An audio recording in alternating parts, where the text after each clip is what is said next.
Bonjour à tous et bienvenue, je suis Laetitia et vous écoutez L'Essentiel.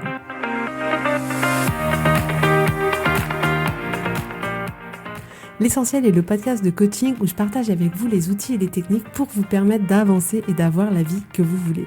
Je souhaite vraiment que ce podcast vous inspire et surtout vous encourage à passer à l'action. Vous pourrez retrouver toutes les notes de l'épisode sur www.laetitiamonaca.com. Pour ne rien louper, abonnez-vous au podcast sur la plateforme d'écoute que vous utilisez pour être tenu informé des nouveaux épisodes. Et pour finir, si vous avez aimé ce podcast ou tout simplement vous pensez qu'il peut aider d'autres personnes, parlez-en autour de vous. Faites des copies d'écran sur Instagram avec l'identifiant @LaetitiaMonaca. Ce serait super chouette et laissez-moi 5 étoiles et un petit mot sympa. Ça m'aidera énormément à le faire découvrir et ça fait toujours plaisir. Voilà, je vous souhaite à tous une bonne écoute.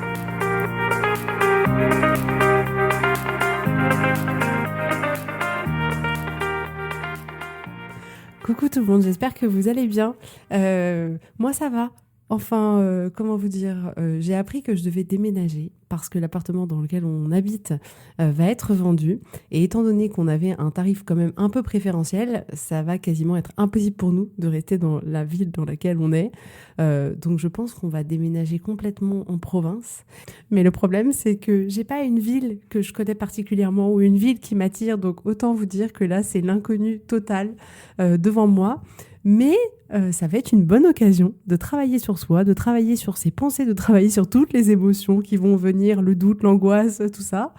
Donc voilà, mais je pense que ce sera clairement l'occasion de faire un ou plusieurs épisodes sur le sujet parce que c'est hyper intéressant de voir comment ça s'est passé, comment on l'a vécu, ne serait-ce que l'annonce, tout ça. Donc on aura au moins des bons exemples concrets de la vie de tous les jours. En tout cas, je ne sais pas où vous habitez. Envoyez-moi un petit message pour me dire où vous habitez. Dites-moi si vous adorez votre ville, si vous avez une ville à me conseiller. Mais vraiment, n'hésitez pas, envoyez-moi des millions de messages. Si ça peut m'aider, je suis prête à prendre toutes les indications de tout le monde. Donc, n'hésitez pas. Voilà. Donc aujourd'hui, j'ai décidé de faire une deuxième partie à l'épisode sur la course. C'était pas du tout prévu, mais visiblement, l'inspiration est restée présente durant toutes mes sorties. Donc, j'avais matière à vous donner autre chose. Donc, j'ai décidé de faire une deuxième partie. Alors, le premier point que je voulais aborder avec vous, c'est de vraiment vous rendre compte à quel point, quand vous voulez changer quelque chose dans votre vie, peu importe ce que c'est, peu importe que ce soit, je sais pas, vous mettre à l'écriture, vous mettre au piano, vous mettre à la course à pied, prendre la décision de changer de région, de déménager, de changer de partenaire, de divorcer, au contraire de vous mettre avec quelqu'un, de vous mettre à lire ou d'arrêter de lire, ou peu importe. En réalité, remarquez comme peu importe ce que vous voulez changer, ça prend une seconde. C'est-à-dire que la décision de changer quelque chose, elle vous prend une seconde. On a l'impression que ça prend beaucoup de temps de décider quelque chose.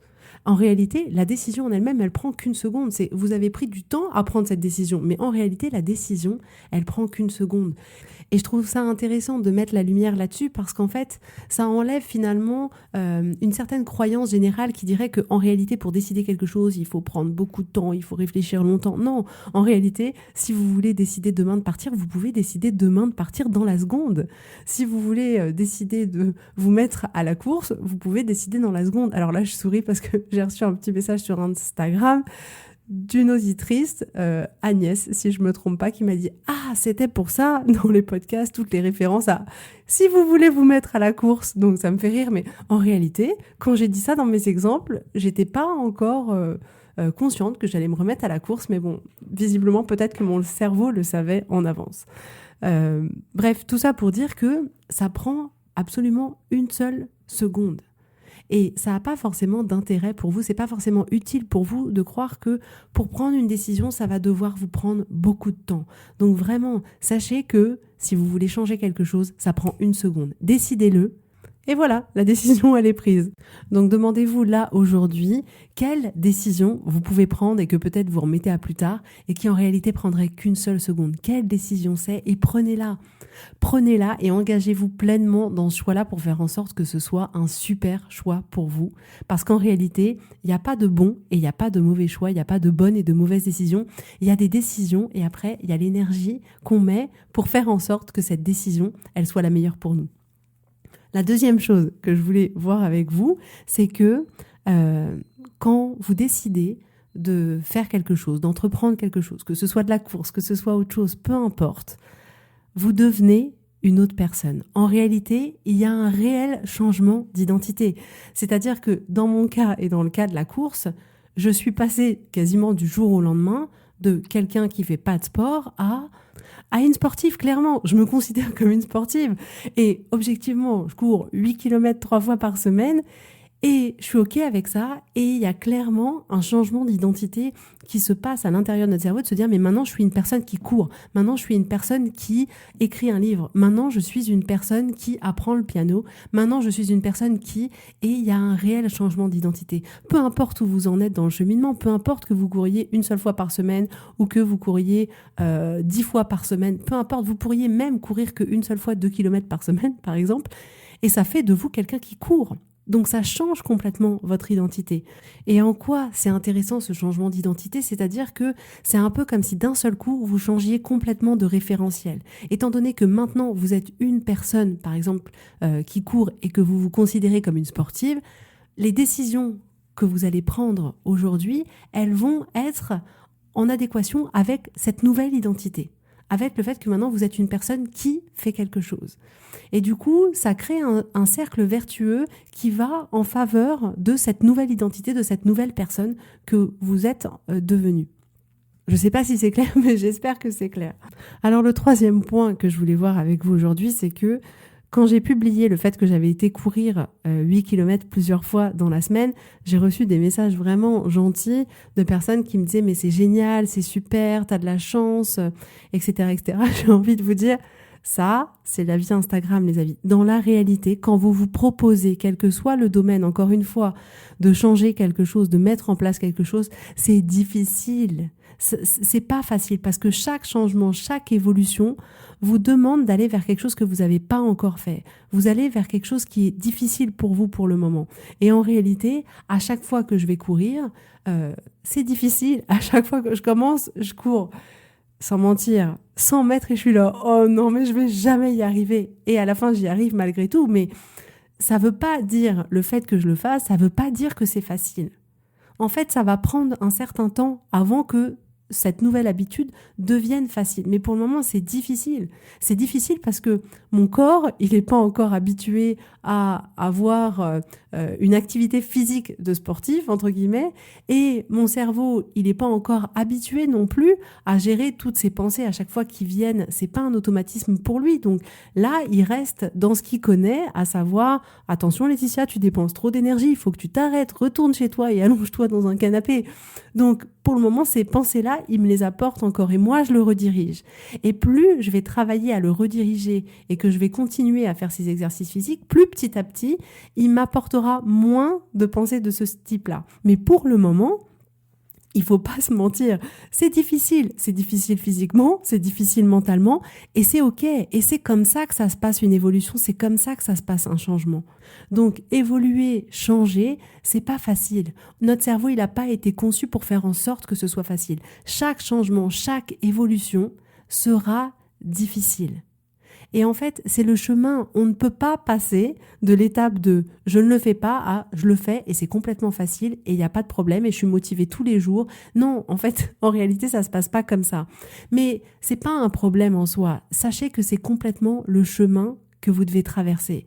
Pour devenir cette nouvelle personne que vous voulez devenir, qui fait quelque chose de nouveau, qui a évolué, qui a fait un changement, il va falloir passer par l'inconfort émotionnel, par, dans ce cas-là, en plus ajouter potentiellement un inconfort physique. Mais c'est juste le chemin que chaque être humain doit emprunter pour évoluer. Et on est des êtres qui sont en évolution permanente. On n'est pas fait pour rester à un stade et s'arrêter là. On est fait pour évoluer en permanence. Donc, plus on va travailler notre capacité à faire face au changement, à faire face à l'inconfort, à faire face à la difficulté, plus on va être fort et plus ça va nous permettre d'évoluer encore plus dans la direction dans laquelle on a envie d'évoluer. Alors, autre point que je voulais voir avec vous, c'était le fait que on est très fort pour se trouver des excuses pour ne pas faire certaines choses. Parce que notre cerveau, clairement, il est habitué à fonctionner d'une certaine manière, il est habitué à faire ou à ne pas faire certaines choses, et quand vous lui proposez de faire quelque chose de nouveau, il n'a pas envie. Et il va être très fort pour vous trouver des excuses et pour vous convaincre que vraiment, vous ne devriez pas le faire. Et dans le cas, par exemple, de la course, mon cerveau a été très fort. Mais alors, hyper fort. J'ai un cerveau qui fonctionne hyper bien pour me dire, mais non, mais tu peux pas aller courir. Il y a les enfants, il y a 3 enfants, Guillaume, il n'est pas disponible le samedi matin, et puis tu dois les déposer à l'école, et comment tu vas faire ? Et donc, ça a duré comme ça pendant un certain temps, où je me suis dit, bah non, c'est pas possible. Et puis, objectivement, je pensais que mes excuses, elles étaient complètement valides. Enfin, je veux dire, bah oui, objectivement, c'est cartésien, on peut pas faire rentrer un rond dans un carré. Mais en réalité, non. Tout ça, c'était que ma pensée. Et étant donné que ma pensée, c'était je peux pas courir, j'ai pas le temps de courir, ça me permet pas de courir, c'était le résultat que j'obtenais. Et en fait, à un moment donné, je me suis dit, bah maintenant, je vais aller courir. Et il n'y avait pas d'autre possibilité. Et ce qui se passe, c'est que, en réalité, ce qui était des excuses avant n'avait plus lieu d'être. Je me suis levée un matin, j'ai dit à Guillaume, écoute, est-ce que tu peux les déposer ces 2 jours-là ? Et au moment où tu les déposes, moi, je vais partir courir. Et le week-end, j'ai dit, bah écoute, maintenant, le samedi ou le dimanche matin, j'irai courir. Et il a dit, OK. Et ça fait vraiment penser au documentaire de Michelle Obama sur Netflix, Devenir, que j'ai beaucoup aimé. Et où elle dit qu'elle a effectivement été faire une thérapie de couple parce qu'ils ont traversé des périodes qui étaient un peu compliquées. Et à un moment donné, elle disait, voilà, lui, il allait faire du sport. Et j'étais là, mais où tu trouves le temps d'aller faire du sport ? Mais ça a été toute ma vie. C'est-à-dire que moi aussi, je regardais mon mari, je disais, mais où tu trouves le temps de faire ça ? Ou à un moment donné, il y en a qu'un qui bosse dans cette famille, quoi. Et c'est vrai qu'elle dit, puis un jour, mais en fait, j'ai pris mes chaussures, mes affaires de sport, et je suis partie faire du sport. Et c'est ça. C'est ne vous les arrêtez pas aux excuses que votre cerveau, il vous propose. Essayez de les remettre en question. Et si c'était faux ? Et si l'inverse était vrai ? Et si en fait vous aviez suffisamment de temps pour faire ce truc que vous voulez faire, pour vous lancer dans cette chose que vous avez envie d'entreprendre ? Et si vous aviez tout le temps nécessaire, qu'est-ce que vous feriez ? Parce qu'en réalité, le fait de dire j'ai pas assez de temps, je peux pas le faire, c'est qu'une pensée. C'est pas la réalité. Et là, j'adore parce qu'il y en a plein qui doivent se dire non mais elle a rien compris. Moi, objectivement, j'ai pas le temps du tout. Et je reconnais que je me suis dit ça pendant très longtemps, hein, on est d'accord. Mais en réalité, cette pensée-là, elle ne vous aide pas, elle ne vous est pas utile parce qu'elle vous permet pas de faire quelque chose que peut-être vous aimeriez faire. Donc là, quand je vous ai dit que vous aviez le temps, bien que vous pensiez que vous n'ayez pas le temps, il y a plein de pensées qui vous viennent. Je vous encourage à prendre un carnet là tout de suite et à les noter et à essayer de toutes les remettre en question. Alors, autre point, mais cette fois-ci, il n'est pas lié à la course, il est lié au foot. Non, je ne suis pas mis au foot, j'aime pas le foot du tout. Mais je ne sais pas pourquoi ma fille veut faire du foot. En plus, ma fille, je ne comprends pas. Donc ça a commencé au moment de la Coupe du Monde. Je me suis dit, ok, c'est l'effet Mbappé. Elle a vu des joueurs de foot musclés sur un terrain courir et elle s'est dit, oh, j'adore le foot. Mais en fait, en réalité, ça dure depuis 4 ans. Mais je l'avais pas inscrite parce que j'avais pas trouvé de club qui me plaisait, c'est-à-dire des endroits où voilà, je me disais qu'elle pouvait s'épanouir dans le foot, où le cadre était bien, où elle était en sécurité. Les clubs qu'il y avait à côté de la maison, ça craignait un peu, c'était pas top. Et du coup, en fait, il y a une petite ville juste à côté de chez moi, et je me suis dit, bah tiens, je vais envoyer un mail. Donc j'envoie un mail, je dis voilà, ma fille, elle a 10 ans, elle voudrait faire du foot, elle est passionnée, et du coup, je reçois la réponse il y a quelques jours d'un monsieur très gentil qui me dit, bah écoutez, pas de problème, elle a qu'à venir essayer mercredi. Et donc je vais avec ma fille le mercredi pour lui faire essayer, on arrive dans un cadre super sympa, vraiment hyper mignon, ça, c'était doux, c'était pas en plein milieu de la ville, c'était en plein milieu de la forêt, c'était vraiment chouette. Les gens avaient l'air d'être top, il y avait des petits garçons qui s'entraînaient sur le terrain, etc. Et là, ma fille commence à voir arriver les prochains joueurs qui feront partie de son cours. Et puis là, je vois les enfants passer et je rigole parce qu'en fait, ils faisaient 40 cm. C'était des petits bouts de choux qui avaient 5 ans, qui avaient... le plus grand de l'équipe avait 8 ans. Et là, sa tête, elle s'est transformée. Et alors, ma fille, c'est comme moi, c'est-à-dire on lit tout sur son visage. Et elle s'est transformée, elle s'est mise à pleurer, elle a dit « mais je veux pas y aller, maman, il n'y a pas de fille ». Émotionnellement, c'était hyper compliqué. Et donc là, elle me dit non maman, je veux pas y aller, je veux pas y aller. Et moi j'étais là, attends, ça fait 4 ans que tu veux faire du foot, je te trouve un petit club sympa, là on te demande de tester et puis il y a plus personne. Et je lui ai dit écoute, c'est pas grave, c'est juste pour essayer, ce sera peut-être pas l'équipe définitive dans laquelle tu seras, c'est juste pour essayer. Et là elle me dit non, je veux pas y aller, elle pleure, elle pleure, elle pleure. J'étais là, bon, qu'est-ce que je fais? Et là je lui dis mais s'il y avait eu que des filles de ton âge, t'y serais allée? Elle me dit oui. Je lui dis donc le problème c'est pas le foot. Et là elle me connaît aussi donc elle m'a senti venir. Du coup elle a dit non, si ça avait été des filles finalement j'y serais pas allée non plus, maman je veux qu'on parte. Et donc le prof m'interpelle, me demande si je suis bien la maman d'Anna, il la prend en charge, elle pleurait, elle était pas bien et je me suis dit bon, de toute manière autant qu'elle vive l'expérience jusqu'à la fin et après elle décidera. Et en réalité elle a adoré. Alors c'était marrant parce qu'en plus ma fille est grande, et du coup elle était vraiment très grande par rapport aux autres enfants, mais les autres enfants ça faisait 2 ans qu'ils faisaient du foot, donc ils étaient bons en plus les petits. Et à la fin du cours, elle était super contente. Et tout ça pour vous dire que ne laissez pas la peur vous arrêter dans vos projets. C'est normal d'avoir peur et c'est normal de vouloir fuir quand on a peur. Mais vous pouvez aussi dire à votre cerveau primaire, t'inquiète pas, je suis en sécurité, je vais pas mourir, c'est juste des enfants de 5 ans qui jouent au foot. Mais l'avantage, c'est que si vous affrontez votre peur, ce qui s'est passé, ça n'a pas été son choix, c'est-à-dire qu'à un moment donné, on l'a encouragé, moi et le professeur, à y aller quand même, mais n'empêche qu'elle a dû vivre avec cette émotion de peur. Mais le fait est que, en affrontant sa peur, le résultat, c'est que elle a passé un cours qui était super chouette, que le professeur lui a proposé de venir tous les mercredis jusqu'à la fin de l'année gratuitement et de voir du coup si l'année prochaine c'était vraiment son truc et qu'elle voulait s'inscrire. Et donc en affrontant la peur, elle s'est donné la possibilité potentiellement l'année prochaine de faire le sport dont elle me parle depuis 4 ans. Si elle avait fui face à cette peur, elle se serait privée de vivre cette expérience-là, de rencontrer des enfants chouettes. En plus, il y avait quand même 3 filles.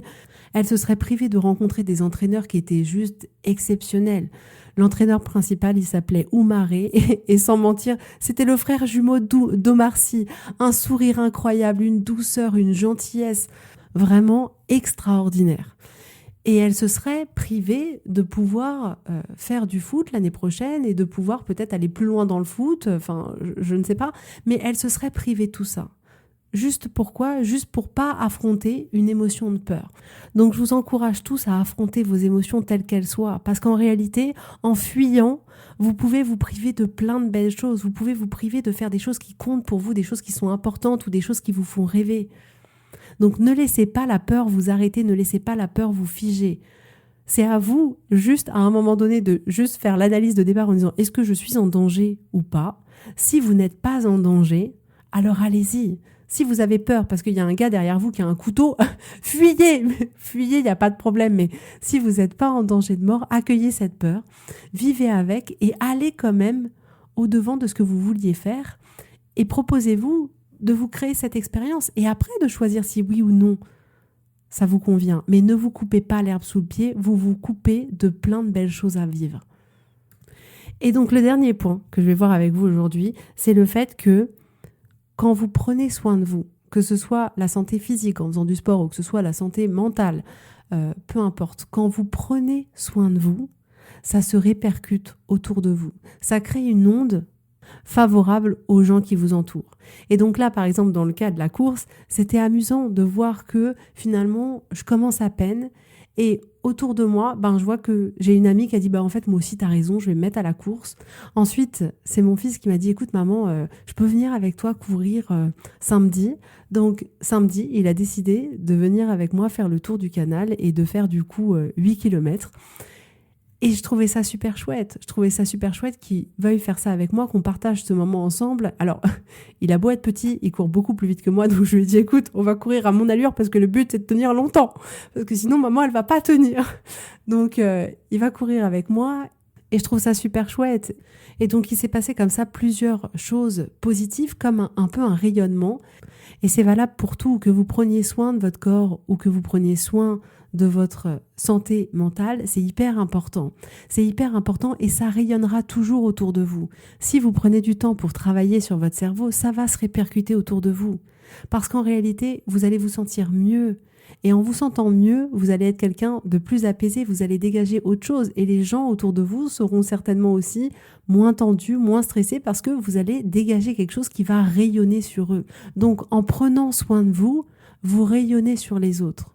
Donc demandez-vous là aujourd'hui de quelle manière vous pourriez prendre soin de vous juste pour vous, juste parce que vous en avez envie, que ce soit un bien-être physique en allant faire du sport, en allant faire, je sais pas moi, une randonnée, en allant faire un massage, en allant faire quelque chose qui vous fait du bien physiquement, ou peut-être en prenant soin de votre mental, en allant voir un coach, en allant voir quelqu'un d'autre qui pourrait vous aider à avancer dans votre vie. Qu'est-ce que vous pouvez faire là aujourd'hui pour prendre soin de vous?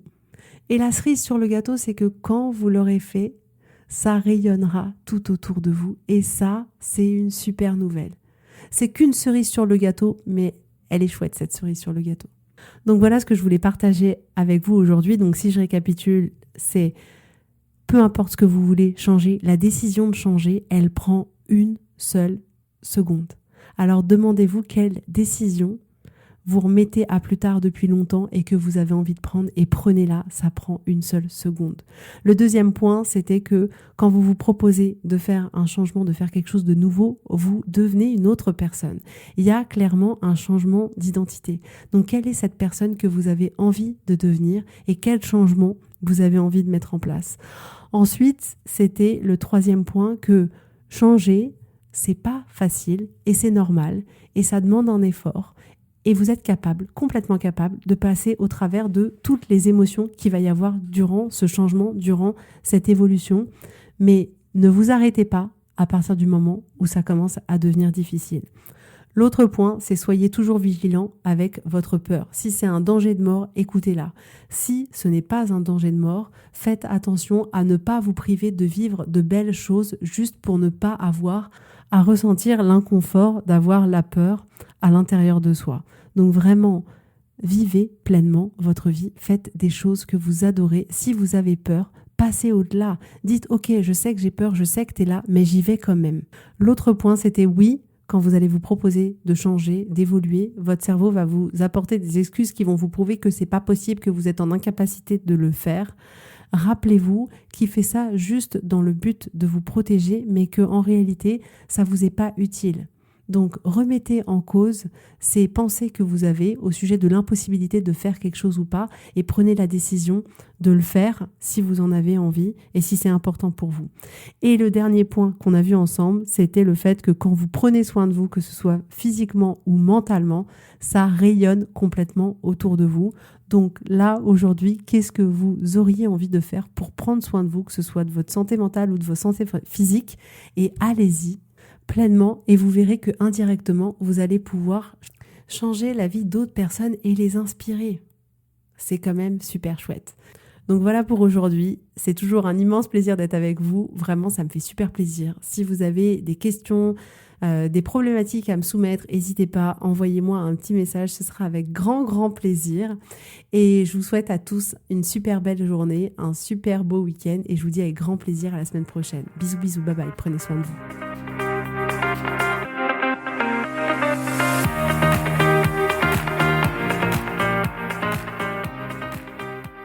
Si vous voulez mettre en application ces outils dans votre vie, sachez que j'accompagne des femmes qui souhaitent reprendre le contrôle de leur vie et enfin avoir des changements incroyables. Donc si vous aussi, vous voulez que votre vie change, contactez-moi sur www.laetitiamonaca.com/contact. Je serai ravie de travailler avec vous et de vous accompagner. Vous allez voir, ça va vraiment tout changer.